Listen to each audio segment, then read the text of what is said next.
Good day, everyone. So, for today's discussion is our week 6 of Maritime Law, and we're going to tackle the SOLAS Chapter 1 for the general provision. So, we're going to explain the actions of ship officers must do in order to maintain her condition after the surveys is conducted on SOLAS 1 Chapter 1, Regulation 11.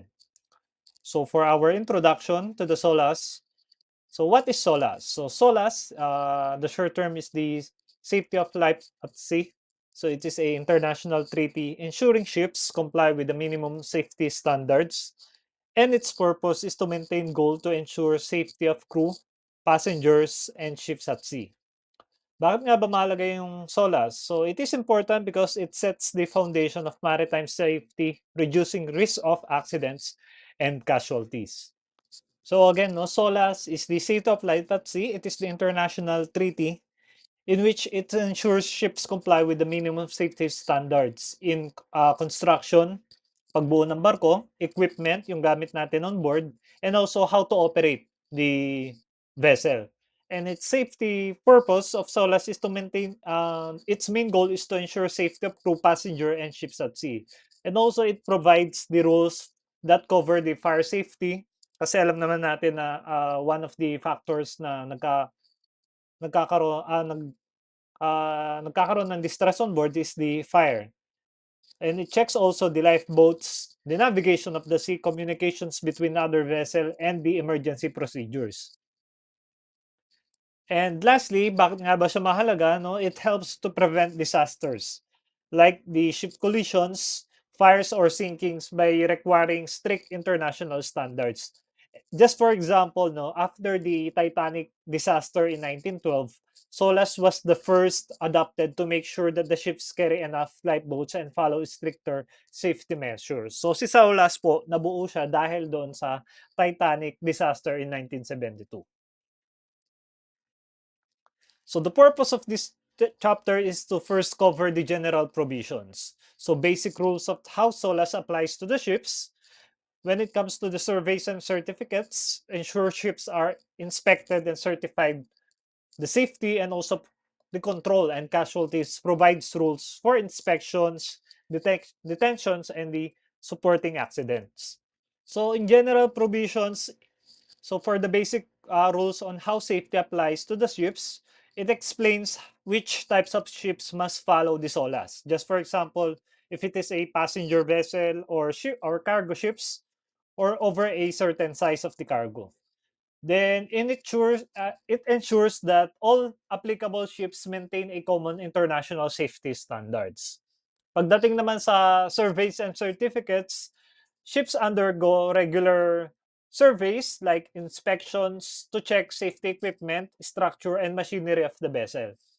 So sa certification naman are issued after a successful surveys providing compliance with the SOLAS. So yung katulad ng ginagawa ng port state control, no, after that compliance and it is past the inspection, magbibigay ng certificate. So without valid certificates, a ship cannot operate internationally or hindi siya pwedeng maglayag sa ocean going sa ocean o yung mga ocean-going vessels. Then control casualties, it provides rules for inspection, detentions, and reporting accidents. So for the port state control officers, they can inspect foreign ships into port to ensure compliance. And unsafe ships may be detained until the problems are fixed. So hangga't hindi natatapos yung mga nakita sa inspection ni PSC, hindi pwedeng maglayag si vessel. And after that, na-comply na ni vessel, doon pa lang siya pwedeng maglayag. If it is unsafe or the ship is unsafe, may be detained until the problem is fixed. And accidents and casualties must be reported so safety lessons can be learned and future risks ay marireduce natin. Para naman sa ating general provision, so the application of SOLAS. Number one is which ships are covered. So most international ships like the cargo and passenger, SOLAS mainly applies to ships engaged in a international voyages. So including passenger ships and cargo ships above 500 gross tonnage. So for the 500 gross tonnage, it ensures that the ships traveling across the countries follow uniform safety standards pagdating po sa ating ano yung covered ng ating SOLAS. Ano naman yung mga exemptions, yung mga exempted? So small ships, fishing boats, and warships are usually exempted pagdating sa rule na 'to. Fishing vessels are not included because they have a different operational risk. Then sa mga small ships naman like, yung yate, which is not carrying passengers for hire are excluded rather. So warships are also exempted since they follow their own naval safety regulations. So ayun po yung ating, mga exemptions. Then flag state responsibility. So first we have the flag state. So ships registry country. Yung tinatawag natin dito sa flag state. So the flag state is the country where a ship is registered. Na-discuss na natin yan, no? So if a ship is registered in the Philippines, just for example, then the Philippines is the flag state. So the ship must follow the maritime laws and safety standards of the country along with the international conventions of the SOLAS. Pagdating naman sa responsibility of the flag state, enforcing SOLAS compliance. So the flag state ensures that all ships flying with flag complying with SOLAS rules. So this includes the inspection, survey, pati na rin yung certification of the vessel. Then after that, checking safety standards. So the flag state must verify that the ships are seaworthy, properly equipped, and manned by qualified crew member. Then this guarantees that the ships are safe to operate before they go international voyages. So that is the responsibility of the flag state. Then pagdating naman sa ating definitions, the key terms explained. Just for example, the international voyage. So international voyage is a voyage where a ship travels from two countries. So example, a ship is sailing from Manila to Singapore, no? Manila is Philippines. So Philippines to Singapore. Then passenger ship naman, a ship that carries more than 12 passengers. So kapag nag more than 12 passengers 12 passenger na, we call it as a passenger ship. Just for example, the cruise ships or the ferries. Then cargo naman, cargo ship, a ship that carries goods, not mainly passengers. And we are referring into the goods. Then, just for example, container ships, bulk carriers, or oil tankers. Then pagdating sa fishing vessel, ships are used by catching fish, usually exempt for the SOLAS. So bakit yung definitions na to ay importante? So mag-jot down notes kayo, no, kasi Marlo is more on the batas at hindi siya talaga more on kung ano yung nakasulat, no, dapat nakikinig kayo. So why definitions are important? So avoids first, uh, to avoid confusion. So clear terms make it easier to apply SOLAS rules consistently worldwide. Hindi yung meron tayong kanya-kanyang name pagdating sa isang vessel. So dapat familiar tayo sa different kinds of vessel in which we are referring into a passenger ship, cargo ship, fishing vessel, or a international voyage. So that is the essence of the uh, why we have these definitions is important. Then second, legal clarity. Because when disputes or inspections happens, everyone refer to the same standard definitions. Para meron tayong specific type of vessel pag nagkaroon ng incident. Then lastly, the foundation for rules. Before applying safety requirements, we must know what kind of ship or vessel or voyage is being discussed. Para just in case meron mang incident, no, wag man sana mangyari on board or vessel, between vessels, we are specific pagdating sa vessel type that we are referring into, no? Kaya meron tayong definitions. First, to avoid confusion. Second, legal clarity para how to apply the rules and how to make it more specific. Then we have the foundation for rules. So tatlo yan. Avoid confusion, legal clarity, and foundation for the rules. Then next, we have the survey. So the purpose of the survey is to ensure ship's safety. So surveys are like health checkups for the ships. Then, syempre kung hindi siya nasa survey, ibig sabihin hindi na check up yung vessel natin. Then it confirms that the ship is seaworthy and safe for operation. Then it prevents also accidents. Kasi kung nakita nyo na may mali, mapiprevent nyo yung accident. So bago pa magkaroon ng accident, preventive measure ang ma-apply nyo. By finding problems early and surveys reduce risk of accident at sea or on board. Sino nga ba yung nagko-conduct ng survey? Ito yung mga napag-aralan natin nakaraan. So first, we have the flag state. The country where the ship is registered is responsible also for the survey. Next, we have the recognized organization. So the recognized organization, flag states may authorize classification societies like the ABS, DNB, or Class NK to perform surveys on their behalf. So this ABS, DNV, and Class NK, it is a they are the recognized organization that act on behalf of flag states to survey certify ships.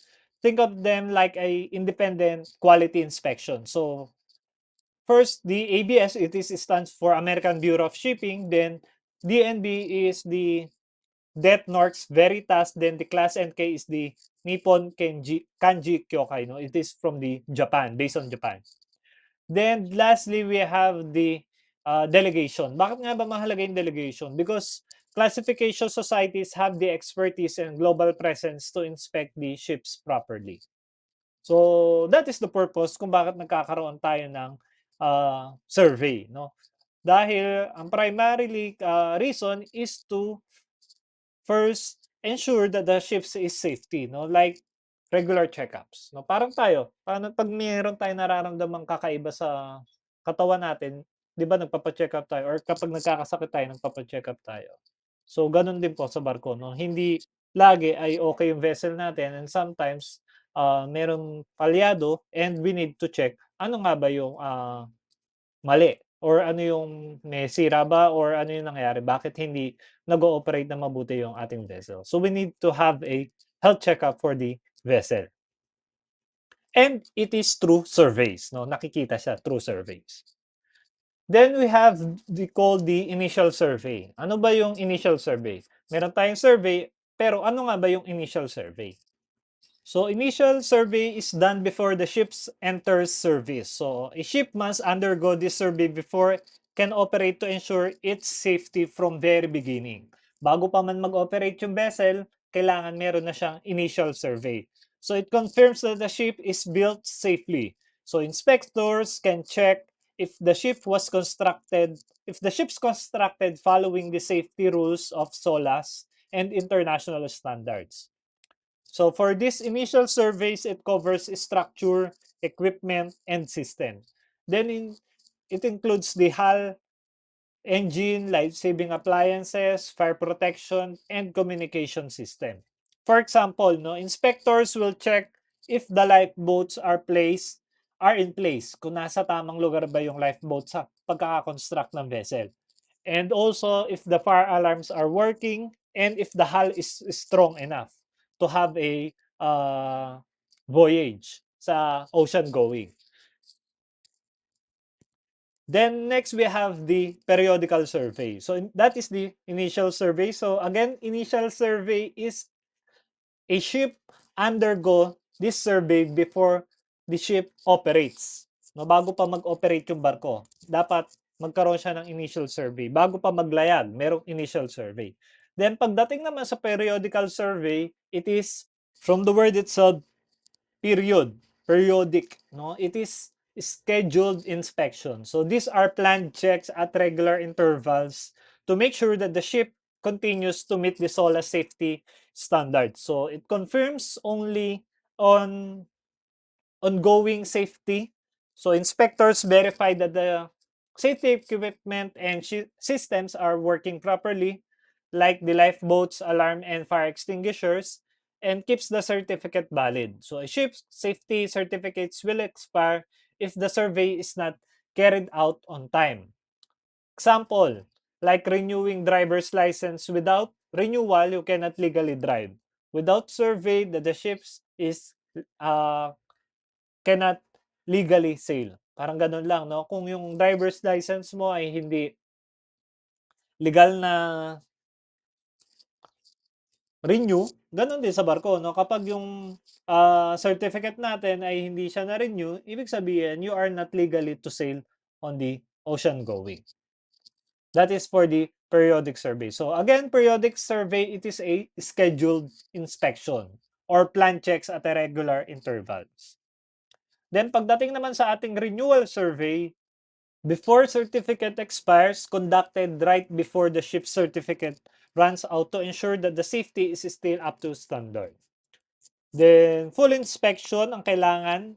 Pag sinabing full inspection, comprehensive check-up on the ship's structure, machinery, and safety systems like the life-saving appliances, fire protection, navigation equipment, etc. So it extends certificate validity.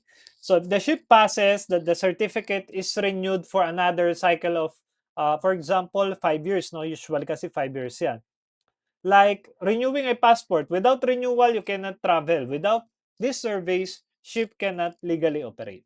So again, bago pa mag-expire yung certificate nyo, dapat mag-undergo ng renewal survey. So again, renewal survey before certificate expired. Pagdating naman sa ating periodic survey, it is scheduled inspection. These are planned checks at regular intervals. And pagdating naman sa ating initial survey, it is done before ship enters into service. So dapat hindi kayo malito doon ha, magkakaiba yan. Then meron tayong tinatawag naman na intermediate survey. So for our intermediate survey, between renewal survey. So this survey is carried out midway or between two renewal survey. So it's around 2 to 3 years mark of the 5-year cycle. So for example, mag-expire yung certificate nyo ng 5 years. So between 5 years, dapat meron na kayong intermediate survey. So it's between yung ika 2 years nyo or ika 3 years nyo. Dapat magkaroon kayo ng intermediate survey. So, ano nga ba yung purpose nito? To confirm that the ship remains safe during the certificate validity period. Kasi mahirap kung maghihintay kayo ng 5 years. Baka mamaya in span of 2 years or 3 years, meron nang hindi magandang nangyayari sa machinery nyo or any other navigational equipment on board. So, dapat meron kayong intermediate survey before magkaroon kayo ng isang renewal survey. So, the purpose of this is to confirm that the ship remains safe during the certificate validity period. And we have the partial but important check. So, unlike a full renewal survey, it's not complete, but it focuses on the critical safety areas. Ano ba yung mga critical safety areas natin pagdating sa partial but important check? So we have the fire systems, life-saving appliances, hull condition, machinery, and etc. So ayun po yung ating mga critical safety systems. Like for example, no, like a midterm exam, not as heavy as the final exam. But still crucial to prove that you're on track. Kasi baka mamaya, sabihin mo, ay, midterm exam pa lang naman 'to, hindi pa sa final exam. Pero dahil nagbalewala ka sa midterm exam, bumagsak ka ng midterm, mahihirapan ka ngayong habulin yung grade mo pagdating ng finals. Kahit na sobrang taas ng grade mo, mag-flat 1 ka pa. Kasi masyadong bagsak ka dito sa midterm exam, 'no? Kaya dapat meron kayong intermediate survey. Like gano'n 'no, baka mamaya, hindi niyo masyadong or binalewala niyo kasi, ay 2 years pa lang naman 'tong barko, hindi na ano pa 'yan, baka gagawin pa natin ng paraan 'yan. But then again, baka mamaya malala na pala yung problema. For example, sa engine 'no, sa machinery may problema na malala and pinagsawalang-bahala niyo. Hinintay niyo na yung susunod na survey, which is for renewal na lang hinintay niyo. Kaya nagkaroon pa ng anomalya, no? So again, dapat magkaroon tayo ng intermediate survey which is lies between 2 to 3 years, no? Uh, on the cycle of your 5-year renewal. Then pagdating naman sa ating annual survey, from the word itself, no, annual. So annual means once a year. It is conducted yearly to make sure that the ship continues to meet SOLAS safety requirements. So think of it as a regular health checkup of the vessel. So basic inspection of safety equipment, no, it covers the essentials like the lifeboat again, the fire extinguisher, the alarms, emergency systems, and the navigational lights. So it ensures the everything is present and working properly. Bakit? Kasi ito yung basics eh. Ito yung pinakamahalaga pagdating sa barko, no? Quick, mabilis, pero mandatory, no? Not as detailed as renewal, pero renewal or the intermediate surveys, but still required by the law. Ano yung purpose nito? To ensure that no safety system is overlooked or throughout the year. No? Walang na, pag sinabi overlook, walang na hindi na inspect, no? Or hindi na overlook. Basta yun na yun, no? Hindi siya na, merong hindi na missed or na fail para mapansin yung isang bagay, no? So, just for example, the inspector must not overlook or forget or miss checking the lifeboats. Then we have the additional survey. So, ang daming survey, no? Ano ba yung ating additional survey? From the word itself, additional, dagdag na lang, no? So, it is done after accidents or repairs. So, this surveys is carried out if the ship has been damaged or involved in an accident or undergone major repairs. So, it checks that the ship's condition is restored to safe standards. Also, it ensures damaged ships are safe again to sail. And this goal is to confirm that the repairs are effective and the ships is no longer at a risk to crew, cargo, and environment.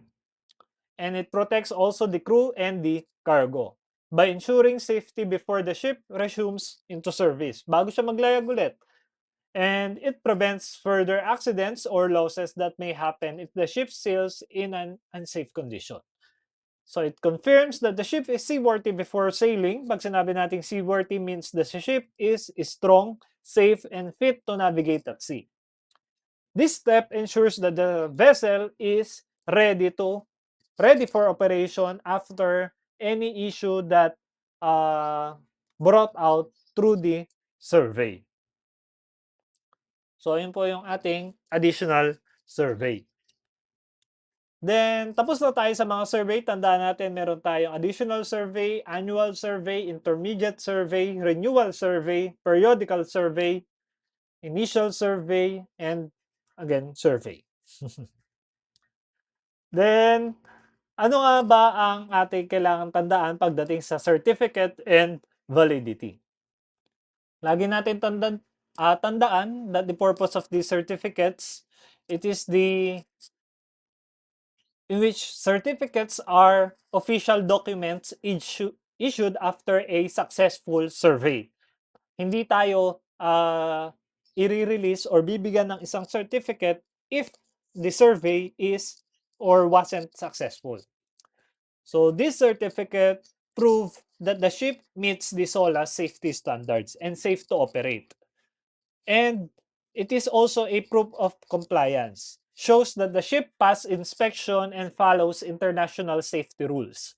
So without this, a ship may be considered unsafe or illegal and required for the international voyages. So ships cannot trade or sail internationally without valid certificates. So port state can detain ships that do not have a proper certificate. Ayun po yung reason or the purpose having certificates and its validity. So cargo ships safety construction certificate. Pagdating naman dito,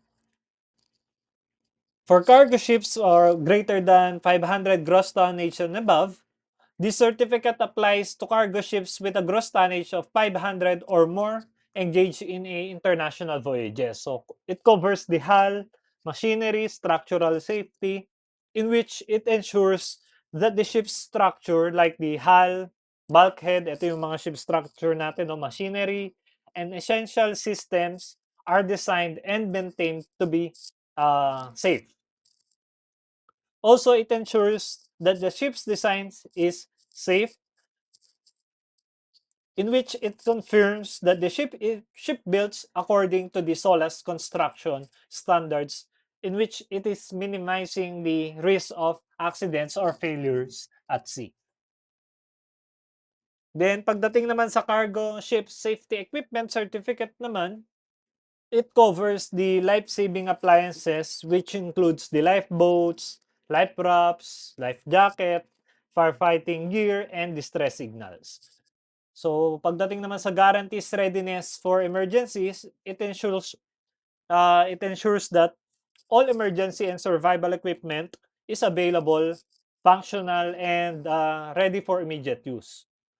Kaya binibigyan tayo ng ship safety equipment certificate. Then cargo ship safety radio certificate naman. By the way guys, we are dealing to the certificates na i-release sa atin after we pass the inspection or surveys ng mga binanggit natin kanina, no? And these certificates is certificate in which required on board. Dapat meron tayo at dapat ang mga certificates na 'to are valid and uh, issued by the uh, issuance body na accepted by the SOLAS and by the uh, maritime bodies. So for the cargo ships safety radio certificate, no, it checks the communication equipment. No, it covers radio, satellite equipment, and the GNDSS, in which Global Maritime Distress and Safety System yung pinag-aaralan natin last semester. So it ensures that the ship can send distress signals. It confirms that the vessel can call for help and receive safety information during emergencies. So yung mga subsystems po natin na pinag-aralan last semester on our uh, maritime radio MARCOM, no? Maritime Communication, which is the subsystem of the GMDSS, lahat po 'yon dapat certified and approved. Also, it must be valid. And para ma-check nila 'yon or para malaman if it is approved and valid, magkakaroon tayo ng survey, and after that survey, if we pass that survey or inspection, bibigyan po tayo ng cargo ship safety radio certificate. So, for the meantime, i-cut muna natin 'tong ating discussion, no? This is for our first half and we're going to continue after 15 minutes for the second half of our discussion. So, take your breakfast or break, health break, then continue tayo after 15 minutes.